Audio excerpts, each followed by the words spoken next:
대한민국이라는 이름은 누군가에게는 태어나면서부터 당연하게 주어지는 국적일 뿐이겠지만 사막의 모래폭풍 속에서 태어난 한 남자에게는 40년 평생을 걸고 찾아야 할 영혼의 안식처였습니다.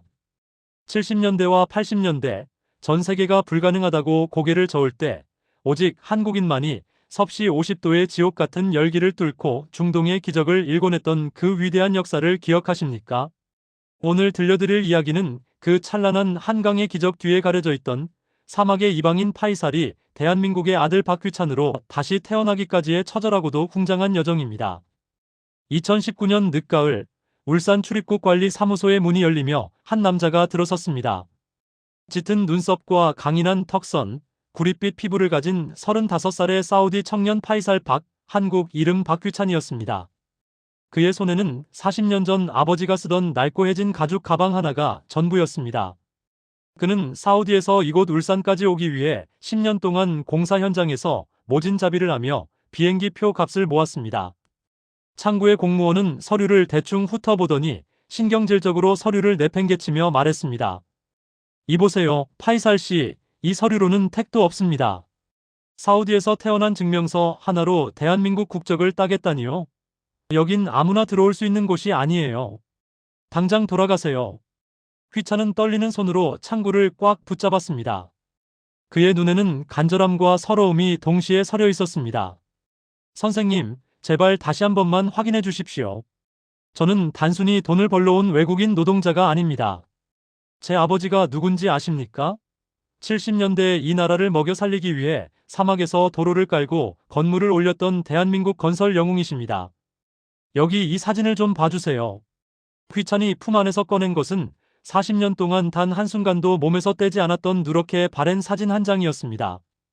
사진 속에는 땀에 젖은 작업복을 입고 갓난아기를 안은 채 세상을 다 가진 듯 웃고 있는 늠름한 한국인 청년의 모습이 담겨 있었습니다. 이 사진 뒷면을 보세요. 유수야, 아니 휘찬아, 너는 울산의 아들이다. 아버지가 반드시 너와 어머니를 데리러 가마. 울산항에서 기다리고 있으마. 너는 자랑스러운 한국인임을 잊지 마라. 이렇게 아버지가 직접 적으셨단 말입니다. 하지만 공무원은 비웃음 섞인 말투로 대답했습니다. 그런 사진과 쪽지는 어디서나 구할 수 있는 거 아닙니까? 당시 사우디에 나간 사람이 수만 명인데 이름 석자 박정수라는 것만으로 어떻게 사람을 찾아요? 증거가 부족해요. 비자 만료되기 전에 돌아가시는 게 신상에 좋을 겁니다. 휘찬은 주먹을 꽉 쥐었습니다. 가슴속에서 뜨거운 것이 울컥 치밀어 올랐습니다. 저는 돌아갈 곳이 없습니다. 사우디에서도 저는 한국놈의 자식이라고 손가락질 당하며 살았습니다. 하지만 단 한 번도 제 피를 부끄러워한 적 없습니다. 한국 사람은 안 되면 되게 하는 민족이라고 아버지가 가르쳐 주셨거든요. 제가 정말 대한민국 국민이라는 걸, 울산의 아들이라는 걸 기필코 증명해 보이겠습니다. 사무소에 있던 사람들이 휘찬의 당당한 외침에 모두 고개를 돌려 그를 바라보았습니다. 그것은 단순한 외국인의 외침이 아니라 잃어버린 자존심을 되찾으려는 한국인의 포효였습니다. 휘찬이 태어난 곳은 사우디아라비아의 항구 도시 제다 인근의 빈민가였습니다. 어린 시절 휘찬은 다른 아이들과 조금 다르게 생겼다는 이유로 늘 놀림과 폭력의 대상이었습니다. 사우디아라비아는 혈통과 종교를 무엇보다 중요하게 여기는 사회였기에 외국인의 피가 섞인 휘찬은 태생부터 죄인 취급을 받았습니다. 야, 이 가짜놈아! 너희 아빠는 너 버리고 도망갔지? 너는 우리 땅에 살 자격이 없어. 쓰레기통에나 들어가라. 아이들은 휘찬을 볼 때마다 돌을 던졌고 휘찬의 머리에서는 피가 마를 날이 없었습니다. 하지만 휘찬은 단 한 번도 소리내어 울지 않았습니다. 피투성이가 되어 집으로 돌아오면 어머니 살많은 아들을 품에 안고 눈물을 닦아주며 말했습니다. 휘찬아, 울지 마라. 내 아버지는 도망간 게 아니야. 나라의 부름을 받고 잠시 돌아간 것뿐이란다. 너는 사막에서 도로를 깔던 그 위대한 한국 기술자의 아들이야. 너희 아버지가 만든 저 길을 보렴. 너도 언젠가 저 길을 따라 한국으로 가야 한다. 어머니는 휘찬이 5살 되던 해 낡은 나무 상자에서 소중한 보물을 꺼내 보여주었습니다. 그 안에는 아버지가 입던 낡은 현대건설 작업복 상의와 작은 태극기 배지, 그리고 아버지가 남긴 편지 몇 통이 들어있었습니다. 휘찬아, 이 배지가 내 목숨이다. 언젠가 네가 커서 한국에 갈 때 이 배지를 보여줘라. 그러면 내 나라 대한민국이 너를 반겨줄 것이다. 너는 한국 사람이다. 알겠느냐? 어머니는 사우디의 엄격한 규율 속에서도 밤마다 램프 불빛 아래서 휘찬에게 한글을 가르쳤습니다. 아버지가 남긴 편지를 한자 한자 베꼈으며 휘찬은 한국어를 익혔습니다. 사우디 법상 여자가 외지인의 글자를 배우는 것조차 위험한 일이었지만 어머니는 아들의 뿌리를 지키기 위해 목숨을 걸었습니다. 엄마, 아버지는 왜 우리를 데리러 오지 않아요? 울산은 어디에 있는 거예요? 휘찬의 질문에 어머니는 눈시울을 붉히며 대답했습니다. 아버지는 약속을 지키는 분이야. 당시 한국이 너무 가난해서 그리고 사정이 생겨서 잠시 못 오시는 것뿐이야. 휘찬아, 네가 커서 아버지를 찾아가렴. 가서 엄마가 평생 기다렸다고 한 번도 원망하지 않았다고 꼭 전해주렴. 그날 이후 휘찬의 목표는 오직 하나였습니다. 아버지의 나라 대한민국에 가는 것. 그는 학교가 끝나면 시장에서 짐을 나르고 밤에는 식당에서 그릇을 닦으며 돈을 모았습니다. 친구들이 놀러 갈 때 휘찬은 낡은 한글 책을 읽고 또 읽었습니다. 그는 믿었습니다. 자신이 한국 사람이라는 사실을 증명할 날이 반드시 올 것이라고 말입니다. 시간은 1979년 사우디아라비아의 제다 근처 건설 현장으로 거슬러 올라갑니다. 당시 대한민국은 나라 전체가 중동으로 향하고 있었습니다.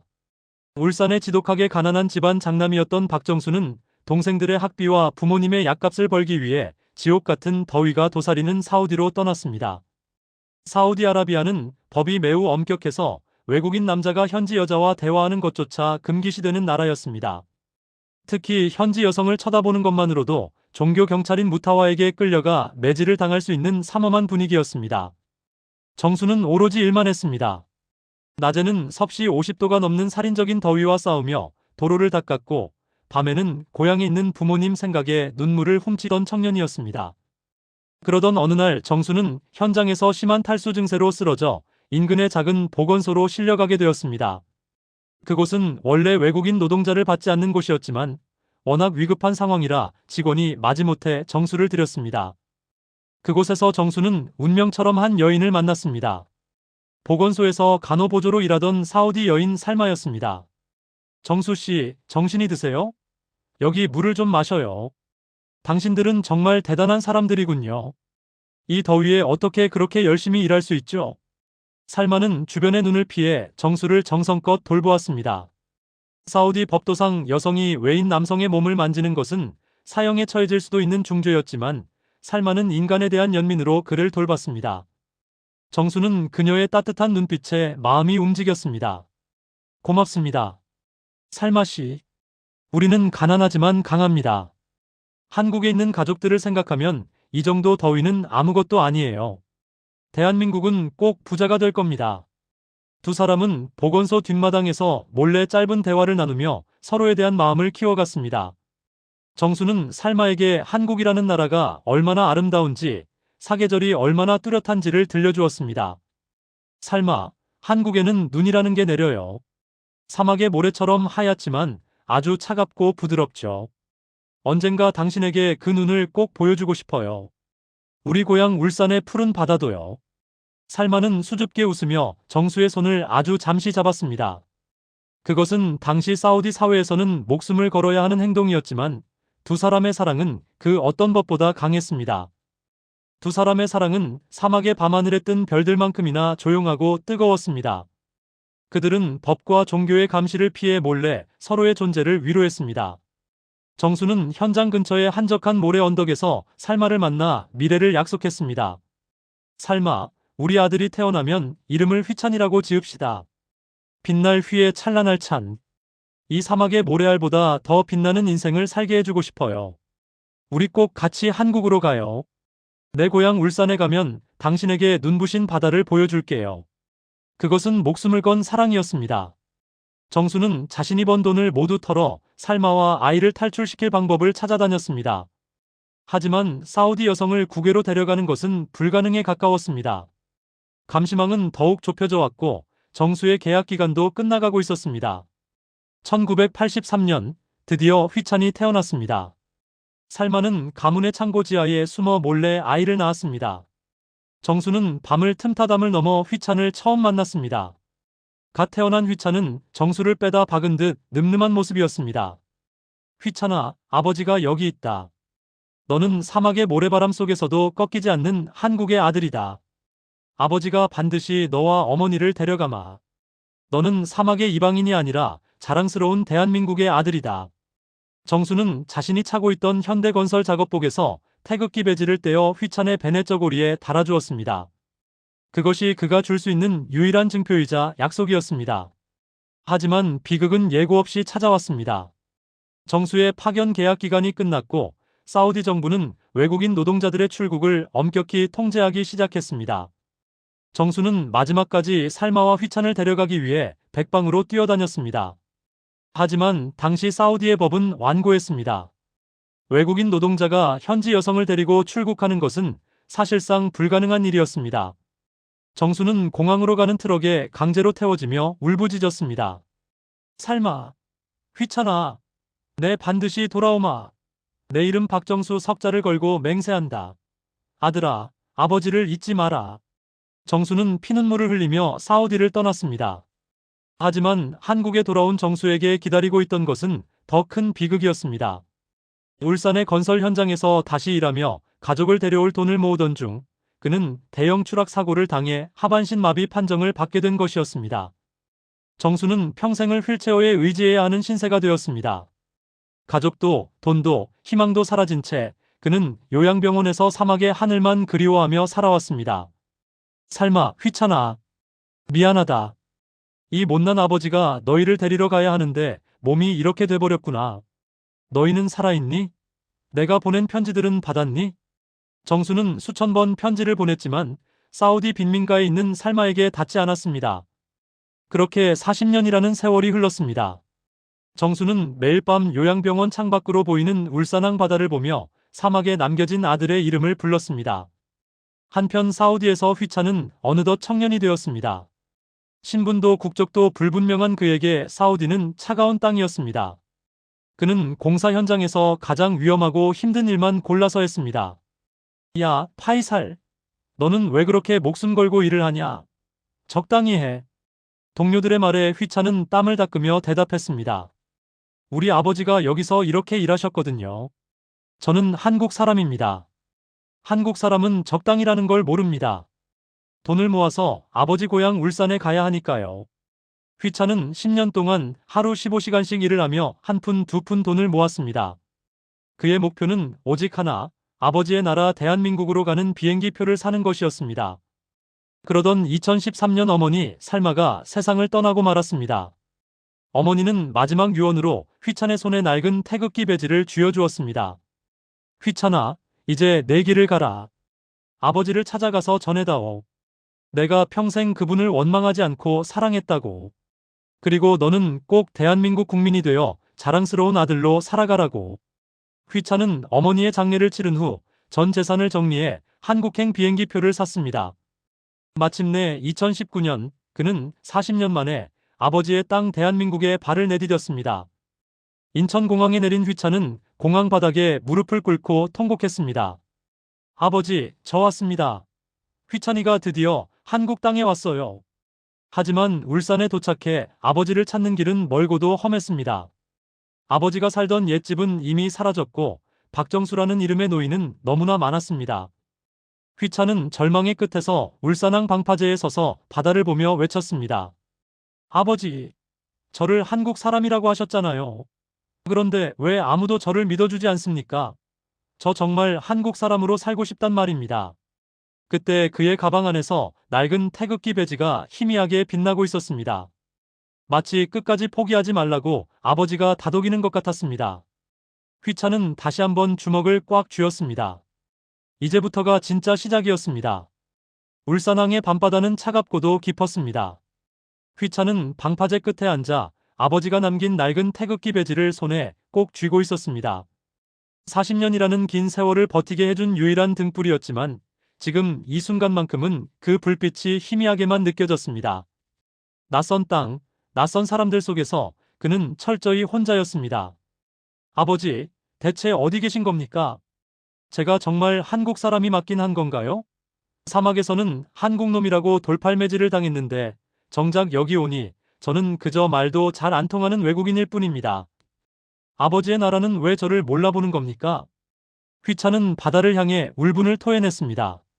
주머니에 남은 돈은 이제 거의 없었습니다. 내일이면 당장 잠잘 곳도 걱정해야 할 처지였죠. 그때였습니다. 방파제 근처에서 낚시를 하던 한 노인이 휘찬의 곁으로 다가왔습니다. 노인은 휘찬이 들고 있는 낡은 배지를 한참 동안 뚫어지게 쳐다보더니 떨리는 목소리로 물었습니다. 여보게, 젊은이. 자네가 들고 있는 그 배지, 그거 현대건설 마크 아닌가? 아주 옛날에 사우디 나갔던 사람들이 달던 건데. 자네가 그걸 어떻게 가지고 있나? 휘찬은 깜짝 놀라 고개를 들었습니다.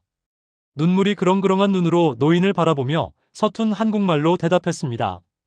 맞습니다, 어르신. 제 아버지가 남겨주신 겁니다. 1970년대에 사우디에서 도로를 만드셨던 박정수라는 분입니다. 혹시 아십니까? 제 아버지를 아세요? 저는 아버지를 찾으러 사우디에서 왔습니다. 노인은 낚싯대를 내려놓고 휘찬의 옆에 앉았습니다. 노인의 눈에도 왠지 모를 애틋함과 경탄이 서렸습니다. 사우디에서 왔다고? 박정수라고? 그 이름은 너무 흔해서 당장 누군지 알 수는 없지만 자네 눈을 보니 알겠네. 자네 아버지가 누구든 간에 자네를 정말 사랑했나 보구먼. 그 배지를 40년이나 간직했다는 게 보통 일이 아니거든. 우리 한국 사람들은 은혜를 잊지 않는 민족이야. 자네 아버지가 이 나라를 위해 사막에서 피땀을 흘렸다면 이 나라가 자네를 모른 척할 리 없네. 노인은 휘찬의 거친 손을 잡으며 말했습니다.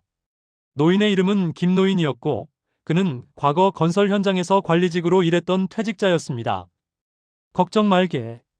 내가 아는 기자가 하나 있는데 자네 이야기를 세상에 한번 알려보세. 대한민국이 그렇게 박정한 나라가 아니라는 걸 내가 보여줌세. 자네처럼 장한 아들을 그냥 보낼 수는 없지. 김노인의 도움으로 휘찬의 사연은 울산의 한 지역 신문사와 방송국에 제보되었습니다. 사막에서 온 울산의 아들, 40년 만에 귀환이라는 제목으로 휘찬의 인터뷰가 방송을 탔습니다. 휘찬이 방송국 카메라 앞에서 아버지가 남긴 낡은 작업복과 태극기 배지를 들어 보이며 울먹이는 장면은 순식간에 전국으로 퍼져나갔습니다. 아버지, 저 휘찬입니다. 파이살이 아니라 박휘찬입니다. 아버지 약속 지키러 왔습니다. 어머니는 돌아가셨지만 저는 끝까지 아버지를 믿었습니다. 제발 살아만 계셔주세요. 아들이 왔습니다. 방송이 나간 직후 울산시청과 방송국에는 문의 전화가 마비될 정도로 빗발쳤습니다. 당시 사우디 건설 현장에서 함께 일했던 동료들, 그리고 박정수라는 이름을 가진 노인들의 제보가 쏟아지기 시작했습니다. 내가 그 박정수 씨랑 같이 제다에서 도로 닦던 사람인데 그때 그 친구가 사우디 여자랑 사랑에 빠졌다고 고민하던 게 기억나요. 그 아들이 정말 한국에 왔단 말입니까? 정말 대단하다. 40년을 기다려서 아버지를 찾아오다니 저 청년이야말로 진짜 한국인의 핏줄이다. 인터넷 커뮤니티와 유튜브에서도 휘찬의 사연은 국뽕 열풍을 일으켰습니다. 외국인인 줄 알았는데 알고 보니 우리 영웅의 자식이었다는 사실에 사람들은 열광했습니다. 이게 바로 대한민국의 힘이다. 사막에 뿌려진 우리 아버지들의 땀방울이 아들이 되어 돌아왔다. 휘찬은 갑작스러운 관심에 얼떨떨했지만 오직 아버지를 찾을 수 있다는 희망 하나로 모든 인터뷰에 정성껏 응했습니다. 그는 한국 사람들의 따뜻한 응원을 보며 비로소 자신이 이 나라의 일원이라는 것을 온몸으로 느끼기 시작했습니다. 방송이 나간 지 사흘째 되는 날이었습니다. 휘찬은 방송국 대기실에서 초조하게 손을 맞잡고 있었습니다. 담당 PD가 밝은 표정으로 뛰어들어오며 소리쳤습니다. 휘찬 씨, 찾았습니다. 울산의 한 요양병원에 계신 분인데 당시 현대건설에서 일하셨던 박정수 어르신이 맞습니다. 자녀분도 없고 혼자 계시는데 사우디 이야기를 듣고 하염없이 우신답니다. 휘찬은 그 자리에 주저앉아 통곡했습니다. 심장이 터질 것만 같았습니다. 40년 동안 단 한순간도 잊어본 적 없는 아버지, 환상 속에서만 그려왔던 그분이 실존한다는 사실에 휘찬은 온몸을 떨었습니다. 정말입니까? 아버지가 정말 살아계신다고요? 지금 당장 가야 합니다. 제발 저를 거기로 데려다 주세요. PD는 휘찬을 진정시키며 조심스럽게 말을 이었습니다. 그런데 휘찬 씨, 아버님 상태가 조금 좋지 않으십니다. 아주 오래전에 공사 현장에서 사고를 당하셔서 하반신 마비로 요양 중이세요. 40년 동안 아들이 있다는 사실도 모르고 홀로 외롭게 사셨습니다. 마음을 단단히 먹으셔야 할 겁니다. 휘차는 아무것도 들리지 않았습니다. 아버지가 병들어 있든 가난하든 상관없었습니다. 오직 그분을 만날 수 있다는 사실 하나만으로 휘찬에게는 세상 모든 것이 기적이었습니다. 방송국 차량을 타고 요양병원으로 향하는 길, 휘찬은 창밖으로 보이는 울산 시내를 보며 생각했습니다. 아버지, 이제 제가 아버지의 다리가 되어 드릴게요. 사막에서 저를 지켜주셨던 것처럼 이제 제가 아버지를 지켜드릴게요. 휘찬의 손에는 어머니가 남겨준 태극기 배지가 그 어느 때보다 뜨겁게 쥐어져 있었습니다. 울산의 한적한 요양병원 3층 복도. 휘찬은 302호 병실 문 앞에서 한참을 서 있었습니다. 문손잡이를 잡은 손이 가늘게 떨렸습니다. 40년의 그리움이 이 문 하나를 사이에 두고 있었습니다. 휘찬 씨, 들어가 보세요. 어르신이 기다리고 계십니다. PD의 격려에 휘찬은 심호흡을 하고 천천히 문을 열었습니다. 병실 안에는 하얀 침대 위에 백발이 성성한 노인이 창밖을 바라보며 앉아 있었습니다. 휠체어에 의지한 채 힘없이 처진 어깨, 하지만 그 옆모습은 사진 속 젊은 아버지와 너무나도 닮아 있었습니다. 아버지, 아버지입니까? 휘찬의 갈라진 목소리에 노인이 천천히 고개를 돌렸습니다. 노인의 눈은 이미 눈물로 젖어 있었습니다. 노인은 휘찬을 보는 순간 입술을 파르르 떨며 손을 뻗었습니다. 너 휘찬이냐? 내 아들 휘찬이 맞아? 사막에 두고 온 내 강아지 휘찬이 맞느냐? 휘찬은 그대로 달려가 노인의 발치에 무릎을 꿇고 통곡했습니다. 노인의 마른 손을 잡고 자신의 얼굴 등에 비벼대며 휘찬은 오열했습니다. 네, 아버지. 저 휘찬입니다. 아버지가 울산의 아들이라고 하셨던 그 휘찬이가 왔습니다. 40년을 기다렸습니다. 아버지. 보고 싶었습니다. 정수는 휘찬의 얼굴을 어루만지며 짐승 같은 울음소리를 내뱉었습니다. 미안하다, 휘찬아. 이 못난 애비가 너를 찾으러 갔어야 했는데 한국에 오자마자 사고가 나서 몸이 이렇게 됐단다. 편지를 보내도 답장도 없고 내가 너희를 버린 줄 알았지? 아니다, 휘찬아. 내가 죽어서도 너희를 잊은 적이 없다. 병실 안은 부자의 처절하고도 감동적인 울음소리로 가득 찼습니다.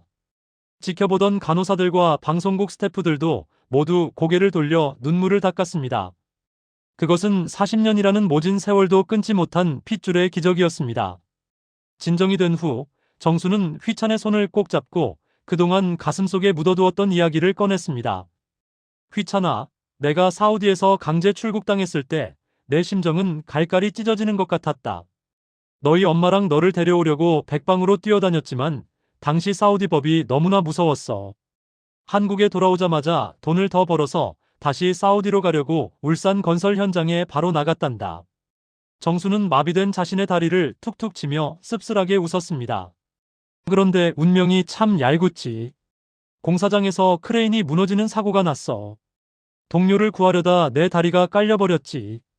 척추를 다쳐서 평생 걷지 못한다는 판정을 받았을 때 나는 네 엄마랑 너를 영영 못 볼 줄 알았다. 몸도 가눌 수 없는데 무슨 수로 사우디를 가겠니? 휘찬은 아버지의 손을 더 꽉 잡았습니다. 아버지, 이제 그런 말씀하지 마세요. 아버지는 우리를 위해 사막에서 피땀을 흘리셨잖아요. 그 땀방울이 지금의 대한민국을 만들었잖아요. 저는 아버지가 정말 자랑스럽습니다. 장하다, 내 아들. 사막에서 그 고생을 하고도 이렇게 늠름하게 커주다니. 네 엄마 살마는 끝까지 나를 기다려주었니? 휘찬은 어머니가 남긴 유언을 전했습니다. 어머니는 마지막 순간까지 아버지를 사랑한다고 하셨어요. 아버지가 남겨주신 태극기 배지를 제 손에 쥐어주시며 꼭 한국 사람이 되어 아버지를 찾으라고 하셨습니다. 어머니는 아버지를 한 번도 원망하지 않으셨어요. 그 말에 정수는 다시 한번 어린아이처럼 엉엉 울었습니다. 살마, 미안하오. 내가 당신을 눈 내리는 한국에 꼭 데려오고 싶었는데. 휘찬아, 이제 아버지가 내 곁에 있을게. 이 못난 애비가 남은 인생은 너를 위해 살겠다. 휘찬은 아버지의 마른 어깨를 안아드렸습니다. 아니에요, 아버지. 이제 제가 아버지를 모실게요. 제가 아버지의 다리가 되어드리고 아버지가 못 보신 세상을 제가 다 보여드릴게요. 우리는 이제 헤어지지 말아요. 울산의 노을이 병실 안으로 따뜻하게 스며들었습니다. 사막에서 시작된 눈물의 인연은 이제 조국의 땅에서 새로운 희망의 꽃을 피울 준비를 하고 있었습니다. 휘차는 다짐했습니다. 반드시 대한민국 국민이 되어 아버지의 성을 따르고 당당한 울산의 아들로 살아가겠노라고 말입니다. 아버지를 만난 기쁨도 잠시, 휘차는 차가운 현실의 벽 앞에 다시 서야 했습니다. 요양병원의 병원비와 아버지의 약값을 감당하기에는 주머니에 남은 돈이 너무나도 초라했습니다. 휘차는 아버지를 안심시키며 말했습니다. 아버지 걱정 마세요. 저 사우디에서 중장비도 몰고 용접도 배웠습니다. 기술이 있는데 굶어 죽기야 하겠습니까? 제가 우리 아버지 호강시켜 드릴 테니 치료 잘 받고 계세요. 정수는 아들의 거친 손을 잡으며 눈시울을 붉혔습니다. 휘차나 미안하다. 아버지가 되어서 너한테 짐만 지우는구나. 이 휠체어 신세만 아니었어도 내가 너를 데리고 울산 시내를 구경시켜줬을 텐데. 휘차는 아버지를 등에 업고 병원 근처 조선소로 향했습니다. 울산의 바닷바람은 매서웠지만 휘찬의 가슴은 뜨거웠습니다. 그는 가장 규모가 큰 조선소의 협력업체를 찾아갔습니다. 일하러 왔습니다. 용접이든 노가다든 뭐든 시켜만 주십시오. 저 사우디 건설 현장에서 10년 넘게 굴렀습니다. 한국 사람의 피가 흐르는 만큼 누구보다 성실하게 일하겠습니다. 현장 소장은 휘찬의 험상궂은 인상을 훑어보더니 코웃음을 쳤습니다. 이보쇼. 여기는 외국인 노동자들 그냥 막 쓰는 곳이 아니야. 서류는 다 준비됐어? 한국말은 좀 하나? 휘찬은 품 안에서 아버지가 남긴 태극기 배지를 꺼내 보여주며 당당하게 말했습니다. 제 아버지가 박정수 씨입니다. 70년대에 사우디에서 현대건설 다니며 이 나라를 세우신 분입니다. 저도 그 피를 이어받았습니다. 사우디 법 때문에 이제야 왔지만 저 한국 사람입니다. 일단 시켜만 봐주십시오. 제가 사우디에서 배운 기술이 가짜인지 진짜인지 바로 보여드리겠습니다. 소장은 휘찬의 눈빛에서 뿜어져 나오는 기세에 눌려 일단 테스트를 허락했습니다. 휘찬은 보호구를 착용하고 용접기를 잡았습니다. 불꽃이 튀는 순간 휘찬의 눈빛이 변했습니다. 사막의 뜨거운 열기 속에서 밤새도록 기계를 고치며 익혔던 그 기술이 울산의 조선소에서 빛을 발하기 시작했습니다. 용접 부위는 마치 기계로 찍어낸 듯 정교했고 속도는 누구보다 빨랐습니다. 현장에 있던 노련한 기술자들도 휘찬의 실력을 보고 입을 다물지 못했습니다. 소장은 담배를 입에 물며 고개를 끄덕였습니다. 야, 이거 보통이 아니네. 박씨라고 불러야 하나? 내일부터 바로 출근해. 대신 내 눈 밖에 나면 바로 끝인 줄 알아. 휘찬은 허리를 숙여 인사했습니다. 감사합니다, 소장님. 진짜 열심히 하겠습니다. 대한민국 기술자가 어떤 건지 제가 확실히 보여드리겠습니다. 휘찬은 그날로 요양병원 근처 낡은 원룸을 얻었습니다. 낮에는 조선소에서 쇳가루를 마시며 용접을 했고 밤에는 아버지를 휠체어에 태우고 울산의 밤거리를 산책했습니다. 휘찬의 손은 상처투성이가 되었지만 아버지를 위해 맛있는 고기를 살 수 있다는 것만으로도 그는 세상을 다 가진 듯 행복했습니다. 휘찬의 조선소 생활은 쉽지 않았습니다. 실력은 인정받았지만 일부 동료들의 시선은 여전히 차가웠습니다. 야, 파이살. 너 한국말 잘한다고 너무 나대지 마라. 어차피 넌 외국인 노동자야. 아버지가 한국인이면 뭐하냐? 주민등록증도 없는 가짜 주제에. 질투심에 눈먼 한 동료가 휘찬을 밀치며 시비를 걸었습니다. 주변 사람들은 숨을 죽이고 지켜봤습니다. 휘찬은 조용히 용접기를 내려놓고 그를 똑바로 쳐다봤습니다. 이보세요. 저는 사우디에서도 이방인 소리 들으며 컸습니다. 돌 맞으면서도 울지 않았어요. 그런데 내 조국 대한민국에 와서까지 그런 소리를 들어야 합니까? 제 아버지가 사막에서 도로를 깔 때 당신은 어디 있었습니까? 저는 가짜가 아닙니다. 제 몸에는 이 조선소를 세운 선배들의 뜨거운 피가 흐르고 있습니다. 휘찬의 당당한 태도에 시비를 걸던 동료는 할 말을 잃고 뒷걸음질 쳤습니다. 옆에서 지켜보던 최고참 반장님이 걸어나와 휘찬의 어깨를 툭 쳤습니다. 박씨 말이 맞다. 실력이 국적이지 뭐가 더 필요해. 휘찬아, 저런 놈들 말 신경 쓰지 마라. 네가 우리 공장에서 제일 일 잘해.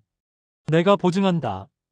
반장님의 말 한마디에 현장 분위기는 순식간에 바뀌었습니다. 휘찬은 눈시울이 뜨거워졌습니다. 처음으로 누군가에게 동료로 인정받은 기분이었기 때문입니다. 그날 저녁 반장님은 휘찬을 데리고 동네 삼겹살집으로 향했습니다.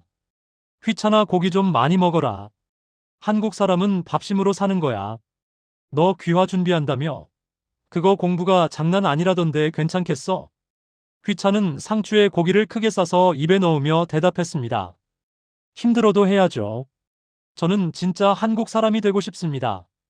주민등록증 받아서 아버지랑 같이 동사무소 가서 제 이름 당당하게 올리고 싶어요.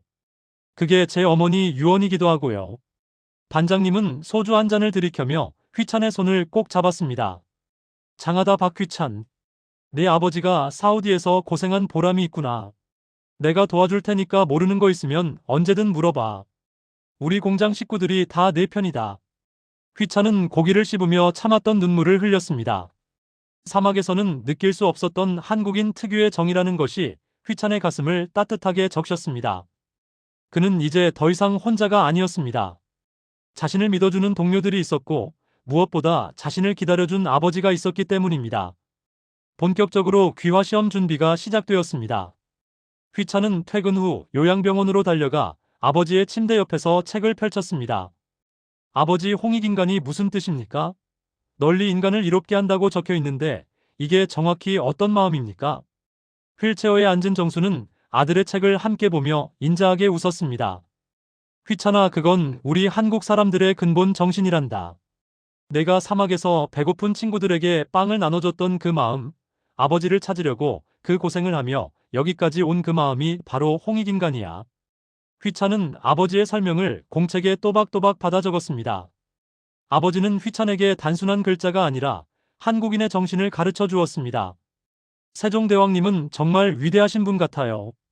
백성들이 그를 몰라 고생하는 게 안타까워 글자를 만드셨다니요. 사우디에서는 상상도 할 수 없는 일입니다. 그렇지. 한글은 사랑으로 만들어진 글자야. 그래서 너도 금방 배우는 거란다. 휘찬아, 너는 이미 마음으로 한글을 깨우쳤어. 공부는 생각보다 훨씬 어려웠습니다. 한국의 복잡한 역사와 헌법, 경제 발전사까지 외워야 할 것이 태산이었습니다. 특히 단어들이 너무 어려워 휘찬은 몇 번이고 절망했습니다. 아버지, 금융실명제라는 게 뭡니까? 단어가 너무 어려워서 외워지지가 않아요. 그때 병실 문이 열리며 휘찬의 공장 동료들이 과일 바구니를 들고 들어왔습니다. 어이 박씨, 공부 잘 돼가나? 우리가 간식 좀 사왔어. 모르는 거 있으면 우리가 가르쳐 줄게. 젊은 사원 한 명이 휘찬의 옆에 앉아 책을 대신 읽어주기 시작했습니다. 휘찬 형, 이건 그냥 자기 이름으로 통장 만든다는 소리야. 별거 없어. 내가 쉽게 설명해 줄게. 병실은 어느새 작은 교실이 되었습니다. 간호사들도 지나가다 한마디씩 거들었습니다. 휘찬 씨, 이번에 국사시험에 독도 문제 꼭 나온대요. 독도는 우리 땅인 거 알죠? 휘찬은 사람들의 도움에 고개를 끄덕이며 웃었습니다. 네. 독도는 우리 땅입니다. 누가 뭐래도 대한민국 땅이죠. 휘찬은 비로소 깨달았습니다. 귀화시험이라는 것은 단순히 국적을 바꾸기 위한 관문이 아니었습니다. 이 땅의 사람들과 소통하고 그들의 역사를 자신의 것으로 받아들이는 축제의 과정이었습니다. 휘찬의 공책은 어느새 동료들이 그려준 그림과 쉬운 설명들로 가득 찼습니다. 시험을 한 달 앞두고 휘찬에게 큰 위기가 찾아왔습니다. 조선소 현장에서 작업 중이던 휘찬의 발등에 무거운 강판이 떨어진 것입니다. 휘찬아, 정신 차려. 야, 구급차 불러.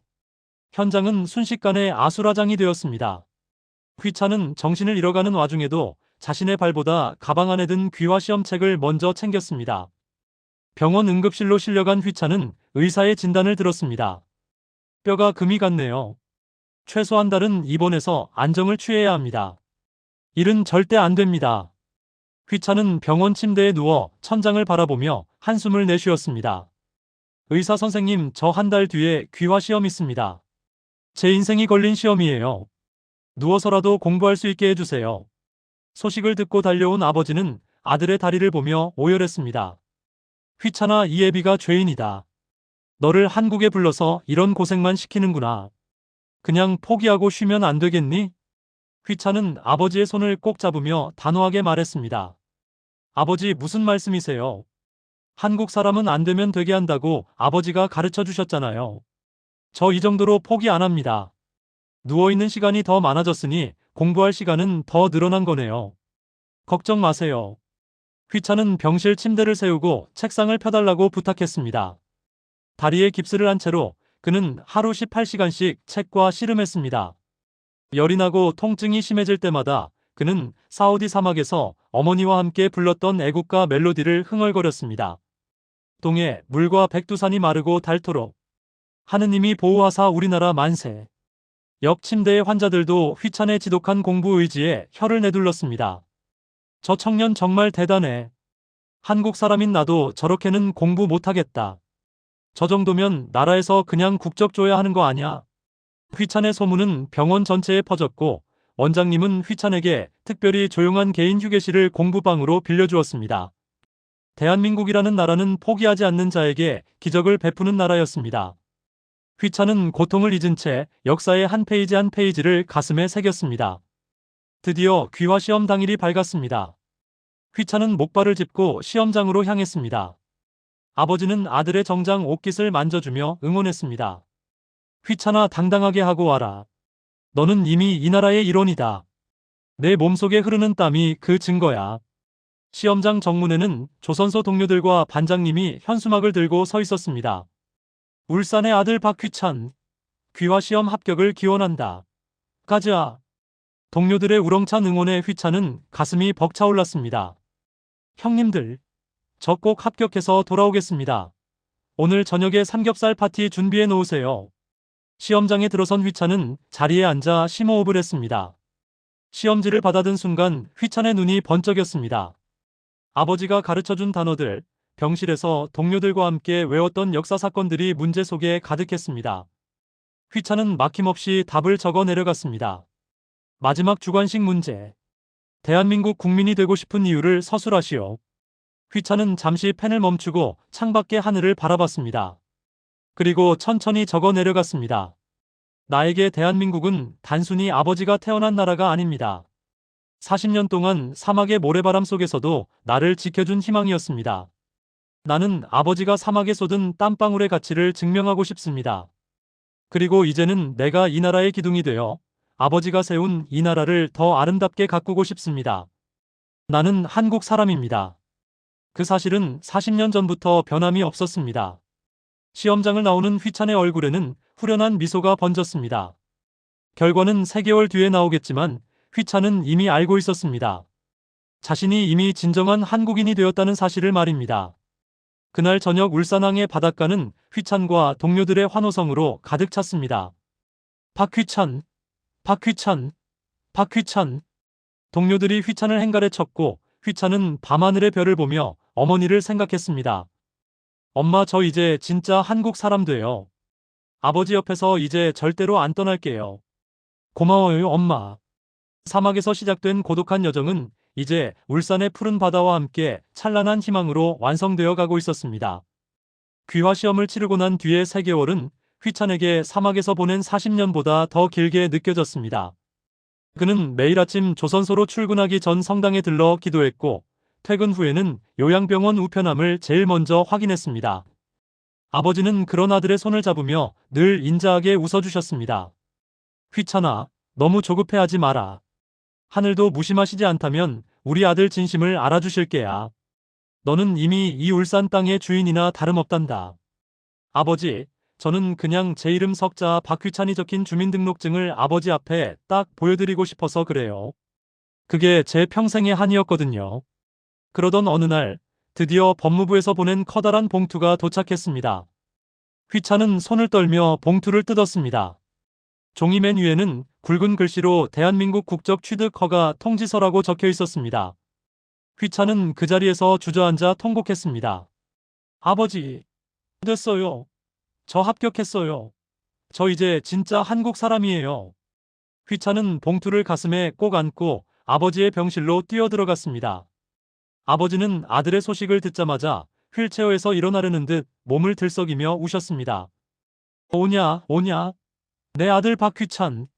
고생했다. 정말 고생했어. 이제 넌 누가 뭐래도 이 나라의 주인이다. 병실안은 부자의 감격스러운 울음소리로 가득 찼습니다. 간호사들과 주변 환자들도 모두 달려와 휘찬의 손을 잡으며 축하해 주었습니다. 사막의 모래바람을 뚫고 온 이방인이 마침내 조국의 품에 안기는 역사적인 순간이었습니다. 울산시청 대강당에서 열린 국적증서 수여식 날 휘찬은 아버지가 직접 골라준 짙은 남색 정장을 입고 제일 앞줄에 앉았습니다. 휠체어를 탄 아버지는 아들의 옆에서 연신 눈물을 훔치고 계셨습니다. 휘찬은 국적 취득자 대표로 단상 위에 올랐습니다. 나는 대한민국 국민이 된 것을 자랑스럽게 생각하며 대한민국의 헌법과 법률을 준수하고 국민의 의무를 다할 것을 엄숙히 선서합니다. 휘찬의 우렁찬 목소리가 강당 전체에 울려 퍼졌습니다. 선서를 마친 휘찬은 마이크를 잡고 짧은 소감을 전했습니다. 저는 사우디 사막에서 태어났습니다. 사람들은 저를 이방인이라고 불렀지만 제 아버지는 저에게 늘 말씀하셨습니다. 너는 울산의 아들이다. 너는 한국인이다라고요. 저는 오늘 그 약속을 지켰습니다. 제 아버지가 사막에 쏟은 피와 땀이 헛되지 않았음을 대한민국 국민으로서 제 삶으로 증명하겠습니다. 대한민국 만세! 강당에 있던 모든 사람이 일어서서 휘찬에게 기립박수를 보냈습니다. 울산시장님은 휘찬의 손을 꼭 잡으며 말씀하셨습니다. 박휘찬 씨, 진심으로 환영합니다. 당신 같은 분이야말로 우리 대한민국의 진짜 보배입니다. 아버님이 하셨던 것처럼 이제는 당신이 울산의 미래를 이끌어주세요. 휘찬은 단상 아래서 자신을 보며 환하게 웃고 있는 아버지와 눈이 마주쳤습니다. 아버지는 엄지손가락을 치켜 세우며 아들을 응원했습니다. 그것은 40년의 한을 씻어내는 환희의 박수 소리였습니다. 드디어 주민등록증이 나오는 날, 휘찬은 동사무소에서 자신의 이름 박휘찬이 박힌 플라스틱 카드를 받았습니다. 그는 카드를 받자마자 입을 맞추고는 곧장 아버지에게 달려갔습니다. 아버지 보세요. 여기 제 이름이랑 사진이 있어요. 저 이제 법적으로도 아버지 아들이에요. 정수는 아들의 주민등록증을 돋보기를 쓰고 한참 동안 들여다보았습니다. 그리고는 아들의 이름을 손가락으로 조심스럽게 쓸어내렸습니다. 박휘찬. 박휘찬. 내 성을 따르고 내 고향 이름을 이어받았구나. 이제 죽어도 여한이 없다. 휘찬아, 너 이제 이 카드 들고 가서 당당하게 내 조국을 위해 일해라. 한국 사람은 어디 가도 기죽지 않는 법이야. 휘찬은 그 길로 조선소 공장으로 복귀했습니다. 공장 입구에는 동료들이 현수막을 걸어놓고 기다리고 있었습니다. 축 합격. 울산의 아들 박휘찬 대리 승진 및 대한민국 귀화. 반장님은 휘찬의 새로운 작업복을 건네주었습니다. 가슴팍에는 이름표와 함께 선명한 태극기가 자수되어 있었습니다. 휘찬아, 이제 넌 우리 공장의 핵심 기술자다. 내가 사우디에서 가져온 그 끈기로 우리나라 배를 세계 최고로 만들어 보자고. 네, 반장님. 저 이제 진짜 제 나라를 위해 일하는 거잖아요. 목숨 걸고 용접하겠습니다. 대한민국 기술자의 매운맛을 보여드릴게요. 휘찬은 뜨거운 용접 불꽃 속에서 자신의 꿈을 키워갔습니다. 그는 이제 단순한 노동자가 아니었습니다. 조국의 산업을 이끄는 당당한 대한민국의 역군이었습니다. 휘찬의 실력은 날이 갈수록 빛을 발했습니다. 그는 사우디 공사 현장에서 익혔던 험지 작업 노하우와 한국의 정밀 기술을 결합하여 조선소의 고질적인 용접 결합 문제를 해결하는 획기적인 공법을 개발했습니다. 이 공법은 울산 조선소 전체에 도입되었고 휘찬은 이달의 우수기술자 상을 받게 되었습니다. 박휘찬 씨의 기술 덕분에 우리 선박의 수출 경쟁력이 한층 더 높아졌습니다. 정말 대단합니다. 회사 대표이사가 직접 휘찬에게 상장을 수여하며 칭찬을 아끼지 않았습니다. 휘찬은 상금 전액을 요양병원의 어려운 노인들을 위해 기부했습니다. 제 아버지를 돌봐주신 대한민국에 조금이나마 보답하고 싶습니다. 그리고 저처럼 해외에서 아버지를 그리워하는 아이들이 있다면 제 이야기가 희망이 되었으면 좋겠습니다.